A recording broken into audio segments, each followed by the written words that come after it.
Hey, what's going on, everybody? Welcome to another exciting episode of Meet the. I'm Troy Rawlings, and today I actually, sometimes you say, "Oh, we have a friend." This is actually a friend. This is the first kind of only sister I trust for my daughter to spend the night at their house. Friend, that kind of our kids are best friends. Right, And right.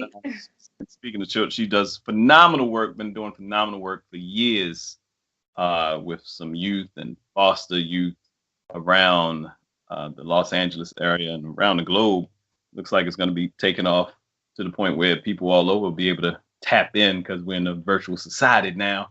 Without further ado, the one and only, the founder of Kids in the Spotlight, Miss Tige Charity. What's going on, Tige? Hey, hey, how are you, Troy? Good. Good. You looking wonderful. You Well, look thank like you, you sir. bright, early, and ready, and just ready. Hey, when you do what I do, you gotta rise early. You gotta rise early. Things to do. I know you don't have a lot of time because you have an amazing, and I usually don't date these, but since 2020 is a different type of year, uh, today you were seeing this today, but today we got some phenomenal things to talk about for Kids in the Spotlight. But I want to go back. I kind of Tarantino. I jump around a little bit. So where are you originally from, Taj? I am from a small town called Baker, Louisiana. So I usually tell people Baton Rouge because everybody knows Baton Rouge because that's the capital of Louisiana. But I am from a small town called Say it like you say it again. what, Baton Rouge? Baton Rouge. See, Baton I Rouge. don't Rouge like. Right, right. Yes, yes. I'm a Southern girl at heart. So how far is Baker from Baton Rouge? Well, it's only like 15 minutes. I mean, it's in East Baton Rouge County, so I'm in the county. So, Oh, okay. yeah. So that's why I just say Baton Rouge, but it's a little small town called Baker.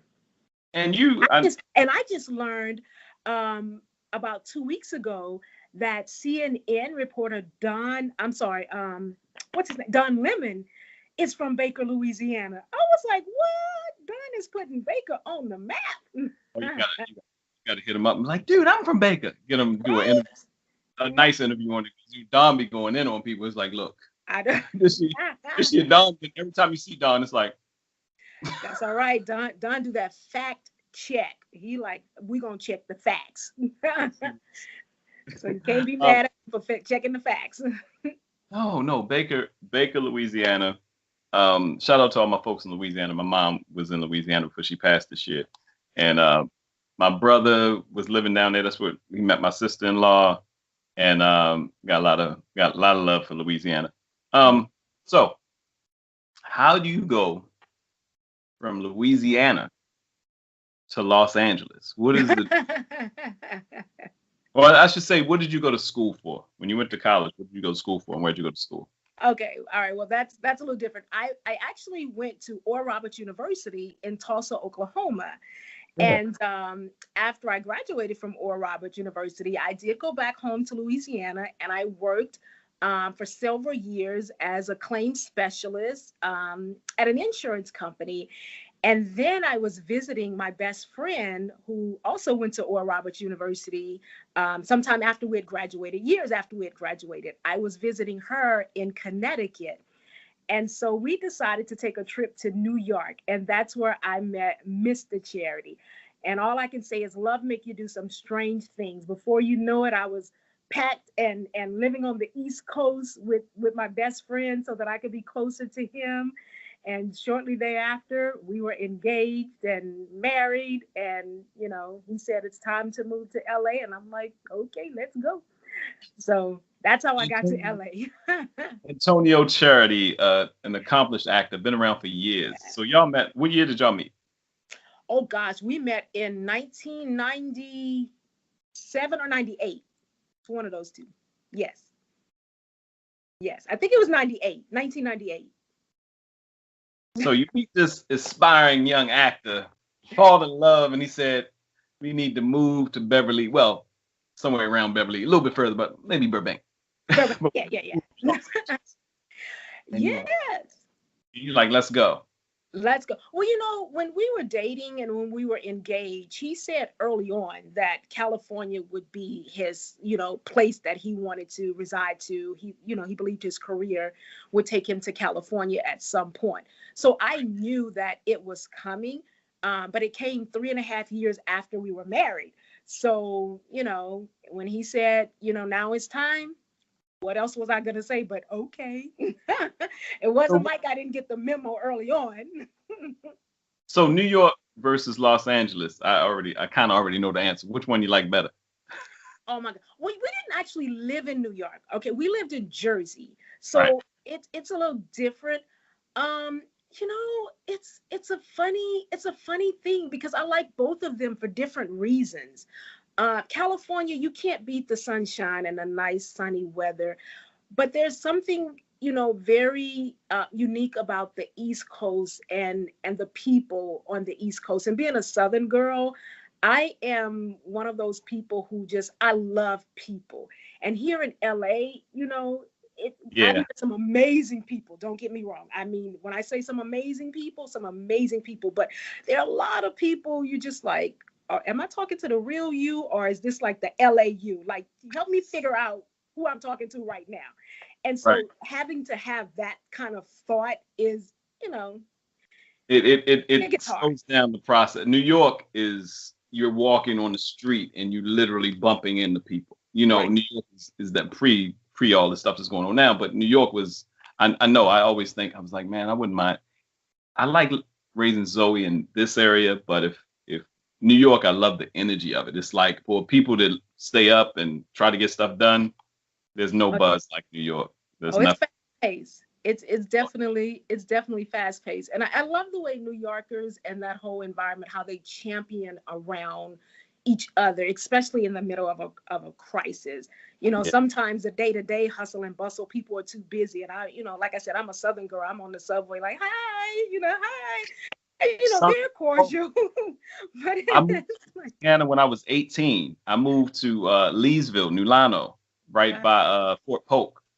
And when people were driving their cars by and beep beep, I was like, these folks don't know me. Beep beep. I'm thinking something's wrong. I'm looking at my clothes. I right. had never understood like everybody saying hello, which I love, Yeah. but I it used is a different it's a different animal. And New Yorkers are very much like, we're New Yorkers. right. Yeah. Oh, there's a certain Everybody. pride. Some people call it arrogance. Some people just say it's the pride of where I'm from, being a Right. New Yorker. So it just all depends on who you're talking to. Exactly. So you moved to Los Angeles. Um, Antonio's career, he's doing gigs, he's doing his thing. And you you weren't in the industry at all. You weren't doing anything in the industry. No, when we moved to California, again, I was working in insurance. By the time we moved here, I was a litigations claims specialist, which simply means I was working for insurance company handling workers' comp and auto liability claims that were in litigation. So claims that were in litigation would come to my desk, and I was basically negotiating the value of, injured person's injuries. And Right. and I was kind of tired of it. I was just over it. I just wanted something different, something new.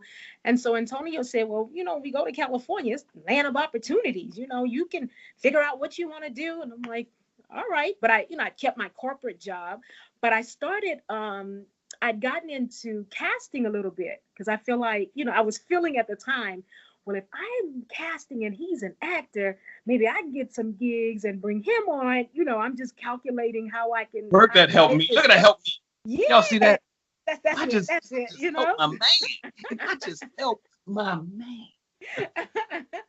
But you got to know my husband. He like, girl, I don't need your help. My talent gonna make room for me. I got this. But You see this resume? right, exactly.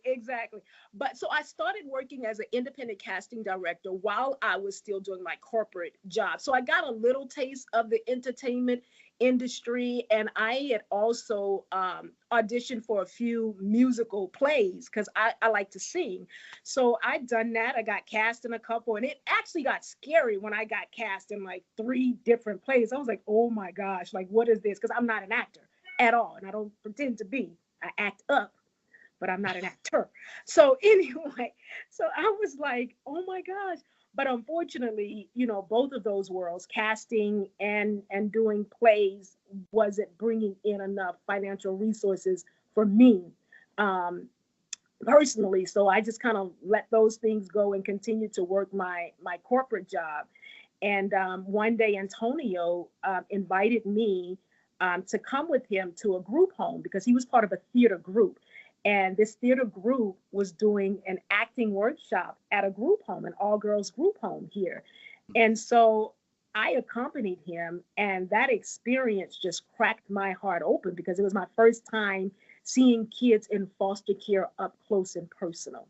And that was the beginning of the change for me. Wow. Wow. So you go to the group home at the event, and how did it transition to the next thing? I mean, how, because I love talking to people. I love interviewing people because everyone's story, and even me knowing you, there's so much you find out in this atmosphere. So how does it transition from you going to the group home, your heart is touched. You already went to ORU, so even though it's a great university, it's also mission minded. So did something click and say this is it immediately, or how did that happen? Not at the time. So a couple things happened. I had a chance to tour the dorm rooms of where the girls live. And again, the experience just cracked my heart wide open. And it did at the moment compel me to want to do something to make a difference. But I didn't know what that difference was. And as we continued to sort of tour the facility, I noticed a group of girls misbehaving, acting out. And in my moment of judgment, I'm thinking, I was thinking at the time, why are these girls acting out? Company is present. And the Right. minute I thought Together. that, right, I had another thought that said, these girls aren't acting out. These girls are asking for attention. They see you.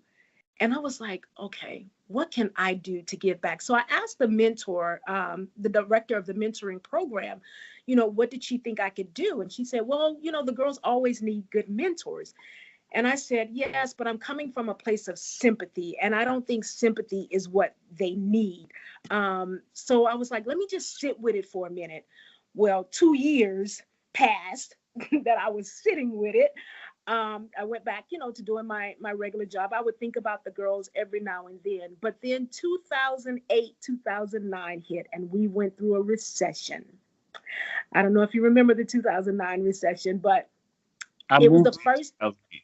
Yeah, okay. So in 2008, the company that I was working for a private company in their insurance department, and it was a small group. It was just three of us. I was the last person hired in that insurance group. And so in 2008, they started laying off. And I'm like, okay, am I going to be laid off? Well, I didn't get laid off the first round. And then in 2009, I think around the third round of layoffs, I was laid off. And it was the first time in my career that I had been involuntarily jobless. So I was like, okay, what am I going to do?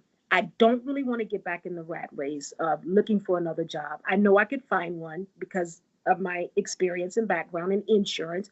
And, insurance companies are everywhere. They're always looking for, claims people. So I was just like, what in the world am I going to do? Well, at the time, my church was doing a series called Discovering God's Dream for Your Life. So it was a whole message about purpose. And I sort of was feeling some kind of way about that, like I'm so sick of talking about purpose. What way were you feeling? Like I'm over this conversation about purpose. Rick Warren Right. wrote the book, Purpose Driven Life. Yes, I read it. It ain't I about Yeah, me. yeah. It I, was just yeah. that Everybody, it was the rebellious. key, that flash word that everybody. I'm in my purpose. My purpose. Exactly. And when you feel like you're doing a job that you really don't like, and it seems like that's the only thing that is currently providing, not, I wouldn't say providing a source of income because my husband was working, but providing income that I was satisfied with. Let's just put it that way. But it was only providing income. It wasn't providing any other type of satisfaction. And I felt like this was it. I'm in my 30s now, and what else am I going to do? I just don't really know. I just didn't know. I didn't have a desire really to do anything, or didn't know I had a desire to do anything. Let's put it that way. And so I finally decided to just, God, I need you to talk. I had what I call a temper tantrum with God. And I said, look, we're doing this series. I'm really not feeling it. I'm jobless, on unemployment, getting 475 a week. I don't even know what to do with four. How do I stretch 475 a week? Like all of these things just going through my mind. And I was crying and having this moment and just saying, God, I need you to talk. Like, if there is really this thing called purpose and you have something specific that you want me to do, I'm gonna need you to tell me because I'm tired. Like I'm at the wit's end. That's how I was, feeling. And after I finished having my what I call my temper tantrum, um, I believe God spoke. He reminded me of those girls that I had met a couple years prior. And he said, give them something you love. You love the arts. But I wasn't exposed to the arts really on a professional level until I met Antonio. Is when I first started going to Broadway productions and experiencing art. This small girl from Louisiana, I didn't know people were paid to be on television and, all these behind the scenes jobs. Right. Oblivious to all of that. Right. But when I was introduced to it, I fell in love with just the expression and the freedom to just be you and then also to take on characters. It's just everything about the arts was just sort of an awakening for me. And it was like, give those girls that. They wanted to be seen, create a platform for them to write, cast, and star in their own short films, telling their stories their way. I jumped up and I grabbed this journal because I'm really not a person who journals, but I have one because everybody got a journal. Okay, you're just supposed to have one. It's the thing you're supposed to have. So, so I grabbed my journal and I just started to write it down. Kids in the Spotlight, a platform for foster youth to tell their stories their way, a platform for them to be seen, heard, validated, celebrated, and we're learning now, even employed. And so when I wrote it down, I jumped up and I just felt a release. Like I just felt like it was just this like purpose had just dropped right in my heart. And I talked to Antonio about it the next day because thank God he wasn't home when I was snotting and crying all over the place because he would have been like, girl, what is wrong with you? What is wrong with you? But I got up and I just felt so free. And when I shared it with him and he was like, Tige, that's amazing. I was just, I I was like, okay, let's do this. And we've been operating for 11 years now. So that's the backstory in as short of a delivery as I can give it. But I've never heard the entirety of that story. That's why I love having my own show because I get to do this. And I know the big networks are interviewing you, and I know you got Ty and everybody, but I get to sit down for a good amount of time. Okay, so you get started. You form it as a 501c3. Yes. And that process in and of itself. How was that process? Because there are a lot of people right now, even though it's like 2008 times whatever, 2009 times whatever, what we're going on now.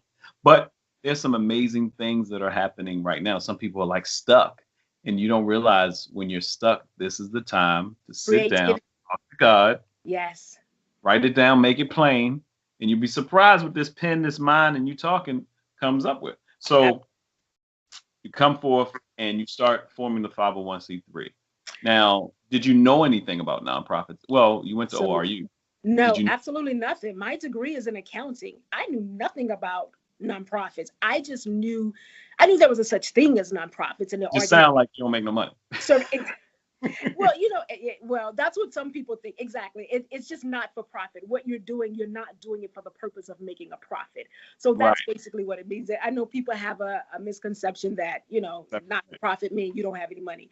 But the reality is, at the time, I didn't know anything about nonprofit organizations, but I knew that this organization was something that I wanted the entertainment industry to invest in. I wanted to bridge these two worlds together: foster youth, social services, and the entertainment industry. And I wanted to give other people an opportunity to serve and to give back and to make a difference. So the first thing I did was I incorporated the business. I went to We the People. We the People is an organization of paralegals that provide legal services for a fraction of the cost that an attorney would provide for you. So Right. when I got the business incorporated, I asked them about, how do I file for a 501c3? So they told me that it's something that they did not do. They said you can either hire an attorney, which is going to cost you a lot of money, or you can attempt to fill out the 1023 form yourself. So I said, okay, well, what is it going to cost if I hire an attorney? They said, well, that's going to cost you probably about $2,000, and the form itself to submit it is $750. I'm like, I get $475 a week on unemployment. That ain't gonna work. So I gotta figure out another option. So I looked at the form and I was like, oh my gosh, this seems very overwhelming. But I kept trying to look for services that I could use to help me, fill out the form. And a friend of mine who I attended church with, she has a nonprofit, and she said, Tige, I got something for you. And I said, what? She presented me with this book called the NOLO book, and it's how to start a nonprofit in California. And I decided to go to a friend's house to get outside of my environment, lock myself in a friend's house, and go through this book and just read it and fill out the form for myself. And that's exactly what I did, about 8 hours or so, completing this form, submitted it. I had my husband, of course, Antonio. I love him because he is like the perfect proofreader. I had him proofread it for me. After we finished, we mailed it in, and in about 4 weeks, we were approved, and we've been up and running ever since. And it felt good to write it down to get the vision out of you. How good did it feel when first off you filled it out, Yes. and second you mailed it? How good did that feel? Well, when I mailed it, I was nervous because, like I said, I'd been doing research trying to figure out, how to do it. And I've been hearing so many horror stories. First of all, it's 2009. This is the worst time ever to file for a nonprofit. And are you still there? Okay, this is the first time ever, I'm not the first time, I'm sorry. This is the worst time ever to try to open up a nonprofit. It's really hard to get approved. And if they start asking questions about your application, it's going to take even longer if something isn't completed correctly. So I started hearing all these horror stories, but I decided, Right. you know what? I'm just going to, God, be God. If it's your will, let it be done. And I just kind of, left it at that. So there was a sense of relief, but I was still fighting that other thing that I kept hearing. Right. It's hard to get approved. It takes a lot. This is the worst time to start a nonprofit. Again, those little things. But I mailed it. But it was when I got that letter back is when the shift really happened. When I opened that letter and it says you are approved as a 501c3 with a tax ID, man, I think I cut a step. You screamed. I know Taji's loud for no reason. She has posts on. I don't even know what's going on. I said, ah! I'm like, what happened? What? I'm looking at the post, waiting for somebody. Who go, oh Lord, Jesus! Come over, this little girl, like, he's like, who is that little girl? You look at it every time. Ah! I'm expressive. I do not mind expressing my excitement. Okay. So I expressed it with a dance and a shout and a tear too. So I was just like, my high praise went up. Absolutely. I'm just like, to God be the glory. So you get started, and I was gonna say it for later, but I'll say this. I'll just say this. All those posters you may see behind Tige are actual movies that kids in the spotlight have done. How many posters you got up behind? Well, how many movies have you done? We've 75 to date. 75. Yes. 75 movies in 11 years. And when did you start? Did you start in the first year, or how long did it take you before you actually did your first production? We did our first production in 2009. Yes, the end of 2009. Yes, we got approved in August. The organization started with the incorporation in May of 2009, May 6, 2009. In August, we got our approval to be a 501c3. And I think in September, we were working with our first group of youth. I love Working it. with our first group of youth. Yes. You see some phenomenal things. I was blessed to be in, I don't know, one or two, one of the presentations. Yes, that's right. I forgot about that. Seussville. Yes, I love it. A bunch of accomplished actors and actresses have worked with Tige, and some you work with in programs that went on to go in the industry. How many kids have transitioned into the industry from? Man, I mean, we've had a few. Again, when we started 11 years ago, our youth were younger. So we were working with youth that were 12, 13, and 14 years old. So we're now just seeing them walk into their own success. But there is at least five, maybe four or five off the top of my head that I know are doing great things in the industry. So we're excited about the work they're doing. One of our youth just did a spot for I think it's Feli. Yes, Feli, the shoe Feli. And he also did a branding of the BET stream. So when you see the BET stream logo, that was one of our youth. Oh wow, wow. So yes, yes. So what is the process for those that, because there's some foster homes, there's some organizations, there's definitely a lot of we know in 2020 there are a lot more millionaires and billionaires now. So a lot of people are looking and saying, okay, what's the process? If I know this foster place or I want to get involved, what's the process that you do with the organizations to make the movies? How do you get into the foster homes or choose the foster homes? How do you go about that? Well, we basically anybody who is interested that falling within that age range, we're willing to work with. So we partner with group homes, like some of your larger group homes that have a number of kids that live on site with them. Initially, we were just working with the group homes and a few of the LAUSD schools. And so inside the group home, we go and we do a presentation, we show some of the films, and we open it up for any youth who want to participate, but it's the group home that selects the youth. Because if you know Miss Tige, I'll have every last one of them. We don't, how many of y'all want to do this? Okay, let's make it happen.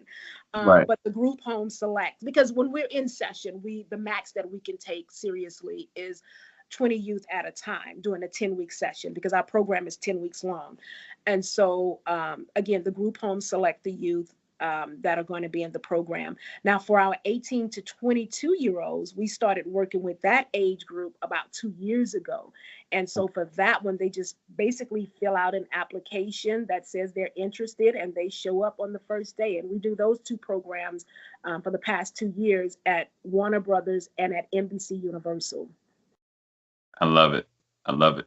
And who are some of the actors that over the years, who are some of the actors that came on and really became a part of kids, like you saw their hearts, and a lot of which some of these actors who actually came through foster care, or their parents or somebody was involved with foster care and you didn't know? Well, one of our ambassadors who was actually in one of the films, and that's how she fell in love with us, was Kelly Stewart. And I don't think she has a background with foster care in particular, but she just have a heart that went out for our youth. And so she was in, I think it was Heaven's Heart Pictures. It's one of the films that we're going to be showcasing tonight for the launching of our new channel. But Kelly, you'll meet her tonight for those who don't know, but the amazing Kelly Stewart. And then also we have our ambassador, Ty Burrell, and his connection is his father was a social worker. And so he knows sort of the experiences of kids in foster care just by the mere fact that his dad was a social worker. And so he's been, a teacher in some of the acting classes for us. He's traveled with the youth when we got invited to DC, to the White House, because one of the films got accepted in the White House Film Festival when President Obama was in office. And so it's just been amazing to see the industry embrace what we're doing and give back in such a meaningful way, because these people are busy, they're working, they're successful actors, and even our directors and producers like Katie McLean and John Lindstrom's and Alfonso Macaulay. I mean, just to name a few. These people have busy lives, but they set time aside to invest in our youth. And we're just grateful. We're grateful. Grateful. I love it. So you kind of alluded to it, and I know you gotta you got a lot of press and everything coming up. So what's going on tonight? Well, first off, how has the pandemic affected the program this year? Oh my gosh, we had to stop in the middle of two about 10-week sessions. We were in the acting classes at Right Way Foundation when the pandemic hit, and we were in the second week of writing at Hillside Agency, which is a group home in Pasadena, when the pandemic hit. So we had to literally shut down our in-person sessions and try to figure out how we could stay connected with our youth, because it's one thing to be in foster care, it's something else to now be isolated from everyone else while you're in foster care. So we were like, how can we continue to reach our youth and stay engaged with our youth? So the first thing we did was we launched a virtual nationwide competition for foster youth throughout the country to submit a short script for a chance to win that film being produced by Kids in the Spotlight. Nice. And for those who were interested, we offered a 5-week virtual training class to prepare them, so they could either write independently or they can come to this training course and get the skills and the professional advice to help them write these amazing stories that's on the inside of them. And some of them did, and some of them just submitted, but we solicited amazing industry judges like Malcolm Jamal Warner and of course Ty Burrell and just Ariel Winters. Like we just called our industry fans and said, look, we got some amazing scripts. Here are the top 10. Can we bring it down to the top 5 and then the top 3 and then the winner? And so that was one way we did pivot, and we were able to work with Keltex, which is of course software, writing software that industry professionals use, and they presented the winner with a new laptop computer equipped with their software. Exactly. So some amazing things came out of that, but we haven't been able to shoot any films this year. So that's the thing that has really been what I consider a major setback. We did our summer program virtually, so we were still able to take our youth through the 5 weeks of writing and the 3 weeks of acting. We weren't able to do the casting part of the program, nor were we able to do the production part. So right now we have 5 films ready to shoot for next year once when this COVID thing disappears, go away. And so you actually do not only I didn't know you. So you do writing courses as well as acting courses for the youth. Oh yes. Absolutely, yes. They go through 5 weeks of screenwriting. In production, because some of the youth are behind the cameras. Absolutely, they are working also behind the scenes for those who are not, cast in a film, or those who don't, their thing is not acting. They are more production people. They work behind the scene and they shadow the industry professionals that partner with us to make these films. So, yeah. So tell us more about what's going on today, the launch. Is this a streaming site? Is it live? What's the whole flow of what's coming up today? I'm gonna try not to do my dance and shout and all of that right now, and tell you what's going on. Well, it's hard for her to say. She's like, I'm just trying. The Lord. He was like, we have partnered with IndieFlix, which is a streaming service that produce content with a purpose. And so Mm. we now have our own channel where all of our films will live and people will be able to see our films 24/7. And so tonight we're having a virtual launching party where we'll show just 3 of our films. We'll have you meet some of our youth, meet some of our ambassadors and the directors who work with us. Doing a QA session after the screening. And we'll meet the owner of IndieFlick, who is amazing, and just learn more about that platform and what this partnership is, what this partnership means, and how this partnership will impact our youth going forward. And as well as the organization, this partnership will help us continue to raise funds so that we can do more, we can reach more. Amazing. And what time is that this evening for those that want to find a way to attend? Is it open to the public to attend Yeah, absolutely. Come one, come all. It's Okay. at 6 o'clock, 6 o'clock PT and 9 o'clock Eastern time. So you RSVP and you will get the link and you can come and sit with us tonight as we watch a few of the films and talk about this new venture. I love it. So what's your we know this is obviously the immediate goal, this is now, but what's your short-term goal, 2 to 5 years, and then your long-term 10 to 20? What are your goals? Well, 2 to 5 years, we hope to have a production studio for a cause, where we have our own studio space for our youth to shoot their content and to continue to make content even outside of the program, but also a place where industry professionals can come and invest by shooting their projects on our site and hiring our youth to work with them.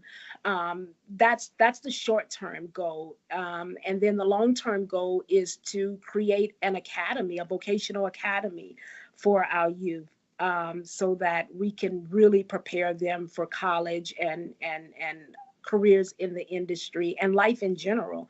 The sad thing about youth in foster care is that they lack the stability. And I think what we bring is not only the stability, but that family structure. We bring the genuine love, because I'm very particular about the people we partner with. For us, your why has to be the youth. And if your why is anything other than our youth, we're just not the program for you. So it's making sure that we have the right people in place to love on these youth and to make up for the time that they didn't have a steady relationship or a mentor in their lives.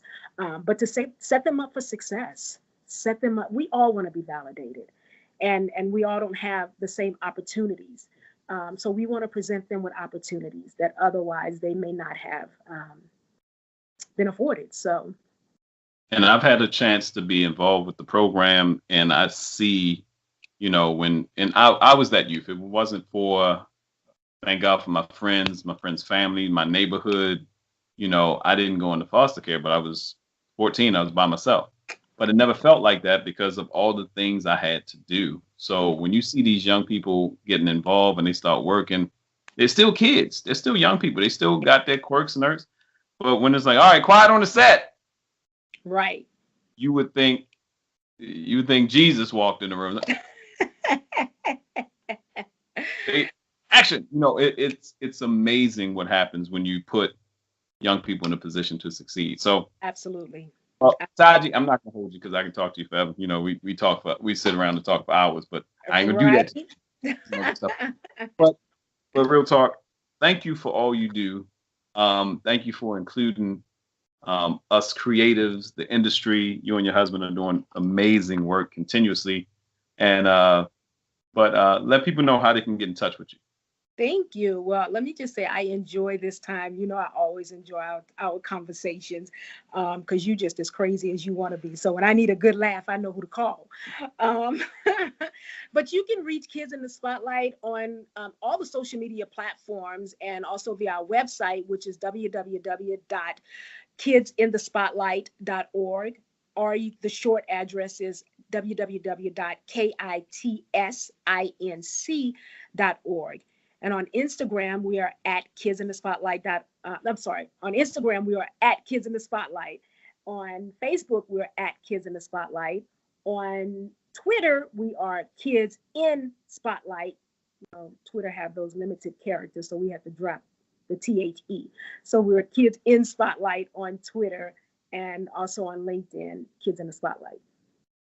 I love it. I love it. Tige Charity. And don't forget Yeah. tonight, 6 p.m., 9 p.m., all the information will be below in the Instagram and the short IG video and the YouTube. You can check her out, and we'll blast this out, and excited about everything that is to come. Thank you. Thanks It's so much. been fun. Thank you, Troy. I tried to behave. Don't behave. You. Don't behave. You. I'll talk to you in a bit.